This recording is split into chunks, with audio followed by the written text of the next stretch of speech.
The map device in your hideout is your ticket to PoE2's endgame, but like many other mechanics, it's very overwhelming when you first open it. So let's go over all of this individually, starting with unique maps. Now, unique maps are one of the many modifiers we're going to talk about, but once you activate it, you're going to run through the map and have a unique encounter at the end of it. Now, these unique encounters can be little puzzles or boss fights, but they offer extremely good rewards. As you can see here, we got all of these different elemental boxes for defeating a couple bosses in the middle of the whetstones at the end of this mission, or at the end of this map. Now, next up, we have the Merchant, one of the most straightforward and simple map modifiers. There's no mobs, no bosses, no nothing in here. There's simply just a merchant in the middle of the map. You're going to go to him, click Take Gift, and he's going to offer you a plethora of different things. Now, you should be actually checking the market to see which one you can sell for the most, or of course directly comparing your gear. Another straightforward map modifier is the map boss. Now, this is going to have nothing outside of the normal rotation of maps. It's going to be one of the maps that you played through in the story mode, like many of these are, but it's just going to have a boss at the end. All of these maps have a usual objective of just killing X amount of rare monsters, but the map boss adds a loot-filled pinata at the end.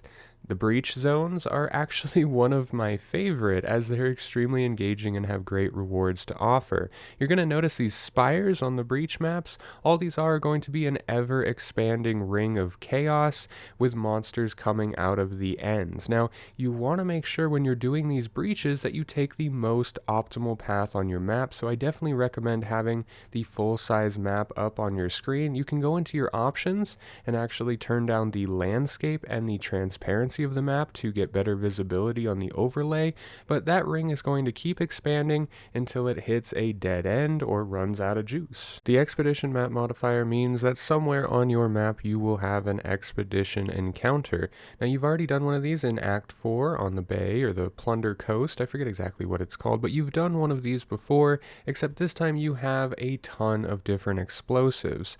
Now, we're going to go into later the logbooks, which are the even bigger ones, but for these you're going to have about 5, and you're going to try and get as many as you can. Now remember, some of these modifiers can introduce immunity to certain types of damage, immunity to fire, lightning, cold. So when you are reading those prefixes, you want to make sure that you're choosing ones that you can actually handle. Now, if you die during these expeditions, don't worry, they're still going to be there. Just do your best. Up next, we have the Delirium Mirrors. Now, when you first spawn into a map with a Delirium Mirror, you're going to run through it, and a fog is going to be stretched over the entire map. Now, this fog is going to be on a timer, which won't always show up until the last few seconds, but you're essentially racing against the clock to down as many of these enemies in the fog as you can. Killing a rare or downing a rare mob can actually add time to the timer as well. The Abyss modifier means that every single mob you encounter in your map will be from the Abyss. So if you're someone that likes to avoid those abyssal crags when you're going through because of the big green fireball or big green laser guy, this is not going to be for you. You're not going to have a good time because every mob on the map is going to be Abyss. Now, this is unlike the Ritual. The Ritual modifiers are actually something that is optional. You'll see in your maps these towers or these ritual altars. Clicking them is going to start a mini event where you're going to be shadow boxed in and be absolutely swarmed by mobs. Now, I like to run the outside, but once you do complete it, you will have somewhat of a merchant offering. You see, downing these mobs in these rituals will give you tribute. The tribute can be used on these items, and the more rituals you do, the more items you'll unlock. Next is the hideout modifier. This is how you actually unlock new hideouts. Now, you're going to get your coastal hideout right when you reach Endgame and down the Fish Lady, but there's going to be maps inside of your map device that will also grant you new hideouts.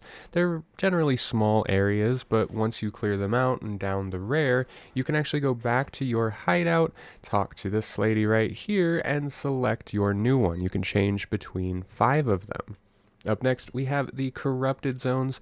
Now, the Corrupted Zones is a modifier that affects all creatures, all mobs inside of a zone, and if you kill them, Well, they might just come back to life. So we know that many mobs in the endgame maps will drop things like poison circles, maybe they'll bloat and explode on the end, but these actually have a chance, as you see right here, to spawn an entire new set of mobs. So just be careful in the corrupted zones.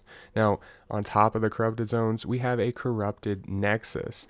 Now, the corrupted nexus means that the deadly boss or the map boss on there will actually have that as well. So when you down the boss, you guessed it, going to get yet another boss to fight, a corrupted boss at the very end, with a whole new set of abilities and things that it can smack you with. I've never had much trouble with these, but it's just something to be aware of. Don't relax when you down the boss. Now, inside of your map device, you are going to have these towers, and these towers are unlike the other maps, and they're again really straightforward. All you're going to do is practically run in a straight line up a hill until you reach this precursor tower. So, activating this precursor tower is going to allow us to add specific and unique modifiers to maps that we choose. Once you run that straight path and down it, you'll have this first square, which you can place a precursor tablet into. Now, there's nothing else you have to do, but you'll notice once we add that precursor tablet, all of those prefixes are now on those maps. The next thing is actually the realm gate, and the realm gate is something that we use the currency on. We're going to go deeper into currency more towards the end of the video, but we have these 4 specific types of currency that we can actually stick into the realm gate and start spawning new and unique encounters, trials, or boss fights. So let's talk about this first one here. The simulacrum splinters are going to spawn you in a 15-round survival bout. Now, this actually traverses through the map, so you're going to do a few rounds in this first zone that you see here, a few rounds in another, and then the last few rounds in the last zone, and these get progressively harder as you go. Now, when I first stepped into these, it was extremely easy, but let me tell you, I'm very happy to say that you do not lose XP for dying in here, and it appears that you have, at least for now, unlimited attempts, which rounds 13, 14, and 15, I definitely used around 10 attempts, but notice that my XP bar wasn't falling. These are extremely fun because they are one of the chill parts of Endgame as, like I said, infinite respawns and no XP loss. But once you down it, you get a plethora of decent loot. It should be noted that you don't exactly have to farm all of these currencies, you can just buy them from the currency exchange in your hideout. But next up we have the petition splinters. You can see that these petition splinters just do a basic boss spawn. Now, unlike the first set that we did, this is very straightforward. You're going to fight a boss down to about half health. You're then going to be teleported into this little root vine maze, and you're going to follow the wisp through it until you reach the arena. Once you reach the arena, simply down the boss and you are good to go. I actually did this one on my first try and it was the easiest of all the Realm Gate encounters. Next up, and one of the ones that I think offers probably the best rewards or most loot potential, are the breach splinters. So we stick a stack of 50 in there and we start our mega breach. So just like the map modifiers on your normal maps where a breach can spawn, this is just a mega breach. And yeah, it's very rewarding. The one thing you want to make sure you do is if you see the clasped hands or the little named loot boxes on the ground during this, make sure you hit those. You want to try and path perfectly to those. Once you get to the end, you're going to have this little boss that you fight, which again is very straightforward, but it will give you a bunch of additional loot. And yes, thank goodness there is no loot despawning or XP loss for dying in those. The same is true for the burning monolith. Boy, let me tell you about this. You need to be very, very prepared. So you need to collect or purchase from the currency exchange these 3 different waystones, and you'll then get access to the Arbiter of Ash. Now, when I tell you I spent around 7 hours grinding this boss yesterday, only to look for a guide and realize that nobody, not a single person, has even uploaded a kill video from this patch, I started to realize I might be in trouble. It seems like only a handful of people, and I mean that literally, only a handful of people have actually downed this guy. So yeah, I went into this with some high expectations. But let me tell you, I died for about 7 hours straight on this guy. I got him down to about 30%, but there's a few things I noticed. When he first lands, I was looking at the 8-month-old patch videos or the 8-month-old down videos. When he first lands, it looks like he didn't used to be invulnerable. When he first lands in this patch, it seems like the first 5 or 6 seconds, he's actually not taking any damage, although the DPS numbers on top of his health bar are showing. There's a few things in this that make it extremely hard. He will have a phase where he drops these little circles on the ground, and while he drops these circles on the ground, he can also do a laser, he can do a bullet rain.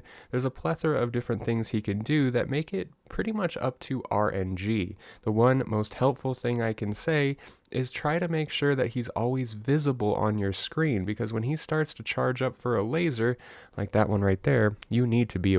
Now, let's talk about the most rewarding thing that you can do, and that's, in my opinion, but these are the expedition logbooks. Now, the expedition logbooks are like the expedition modifiers on your minimap or on your map device, but they are overcharged, supercharged. You can buy these on the market, so the player market. Right now, they're about 2 or 3 exalts. I think that's going to go up dramatically as more people reach the end game, because when I tell you this is just a massive loot farm, that's exactly what it is. Now, you get between 18 and I think the highest I've seen is 23 explosives, but this entire island, the entire map, unlike the mini map modifiers that you'll see on other maps, the entire map is an expedition. So there's going to be around 40 to 50 different things on this map that you can do, including all the different little flags and the monster markers. And they're going to drop a buttload of currency that we're going to talk about in just a second that you can use to buy things, upgrade things, somewhat corrupt them. It's not exactly corruption, but I will definitely show you what that is. And one thing you want to make sure is that you're hitting all the strong boxes. And then before you do the strong boxes, you want to either identify them if they need it or go through your orbing up progress. So augmentation, transformation, regal orbs up to exalted orbs. That way you're maximizing the loot. And I know some of you right now are saying, what? That's right, you can use the same orbs you use to upgrade your armor and weapons to actually upgrade the strong boxes that you find out in the wild. So the entire island is going to be covered in markers, strong boxes, and other prefix, suffix boxes that you can go around and down. And this is something that I'm going to be spending a lot of time doing, just buying them for exalts from the market and then going in and farming them, because as you can see, you just get a ton of different loot, gear, currency, weapons, and also gold. Right now I'm getting around 150 to 160,000 gold every time I run through one of these, which almost makes it a direct swap, a couple exalts for a couple 100,000 gold with all this loot just sitting on top of it. So make sure you go through your logbooks, make sure when you're doing the mini-map modifier expeditions that if you see a suffix that says 50%, 80%, 100% more logbook chance drop, make sure you're going for those chests, because this is by far one of the most fun and one of the most rewarding little events that you can do on your map device. Alright, let's quickly go over the different type of currencies that you're going to acquire and the NPCs that you can spend them on in your hideout. Now you can edit your hideout to add these NPCs in a line like I did, but talking to Danig is going to allow you to swap your sun artifacts. These are the artifacts that drop in the different chests and expeditions for the currency we're going to use on these guys. The first one is 2N, who's going to allow you to swap a 1-to-1 for your black scythe artifacts for different accessories. This is belts, rings, and different amulets. And you want to make sure you consistently check these, because you can get some really good things out of here. Once you click buy, you're going to have the option to either take the item, skip, or upgrade. If you choose to upgrade, it will remove the lowest suffix and just completely re-roll it. So if you want to modify it, you can do that directly from the menu in 2N, and then just go and sell it or use it if you'd like. The next one and last one we're going to talk about is ROG. Now ROG is going to allow you to swap your order artifacts 1-to-1 for the gear. This is boots, body armor, helmets, gloves, things like that, not the accessories. So, and again, you can just either take it, buy it, upgrade it, and re-roll it if you would like, and then sell it or use it. But this is the station where you use the different currencies that you acquire from your map runs. You can see the order artifacts, the black scythe, and you can also use the exotic coinage to re-roll it.